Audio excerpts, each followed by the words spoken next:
आपने grass root का जिक्र किया। Year was 1995-96। I was in school 7th-8th standard. मैं पैदा हुई थी तब। जी, आप 95 बॉर्न हैं। हाँ जी। हाँ, हम लोगों के हॉस्टल में बेड हुआ करते थे, तखत, है ना। तो हम लोग तखत के बीच में ईंटें रखते थे। ओके। ठीक है, वो हमारा नेट है। और रैकेट की जगह हमारी चप्पल होती थी, जो हवाई चप्पल होती है ना, तो हम हवाई चप्पल को हाथ में फंसाते थे, एक इधर और उधर वाला उधर, और उससे फिर खेला करते थे। This is how we started. Bed पे बाउंस कैसा होता था? ठीक ठीक, थोड़ा सा रफ रहता था, पर वो रफ में फिर क्या रहता था कि चॉप खेलने की आदत हो रही थी। बाद में ये समझ में आया। तो हमारा एक क्लासमेट होता था, he was the best player, Mahendra Bahadur नाम था उसका। फिर वो बाद में IAS हो गया, अभी कलेक्टर है यूपी में कहीं, शायद लखीमपुर में या किसी और ज़िले में।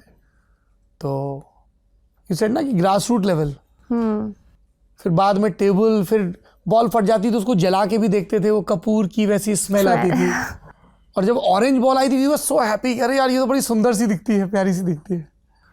आई थिंक ग्रास रूट लेवल के प्लेयर्स को लाना बहुत इम्पोर्टेंट है, क्योंकि अगर अभी बहुत ज़्यादा चेंजेस आए हैं, पर आप पहले देखोगे तो बस जो ऊपर के लेवल वाले प्लेयर हैं उनको ही सपोर्ट और ये सब, बट जो बच्चे आ रहे हैं, आई थिंक ये चीज़ मैंने चाइना, जापान, वहाँ पे बहुत देखी है कि जो छोटे प्लेयर्स बच्चे हैं उनको ही इतना अच्छा प्लेयर उस टाइम पे ही बना देना है कि बाद में जाके इतनी प्रॉब्लम्स ना हो। जैसे रिफ्लेक्सेस अच्छे हो जाएं। यस, जैसे फॉर एग्जांपल अभी 15 या 16 साल की एक प्लेयर है Japanese, and she is world number 9 in women category.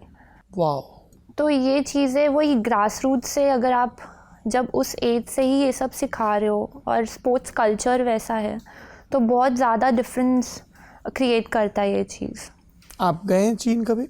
China गई हूँ मैं, वहाँ पे हमारा ट्रेनिंग कैंप था। टूर्नामेंट्स भी बहुत हुए हैं, बट एक बार ट्रेनिंग कैंप था जहाँ पे उनके मेन सेंटर में हुआ था। और वहाँ पे इतने सारे कैमरास थे प्लेयर्स को देखने के लिए, एंड उनकी जो ट्रेनिंग और फैसिलिटीज़, जो हॉल है, वहाँ का एनवायरनमेंट है, बहुत ही अलग है अगर आप यहाँ पे देखोगे, क्योंकि अभी तक यहाँ पे इंडिया में टेबल टेनिस का डेडिकेटेड सेंटर नहीं है।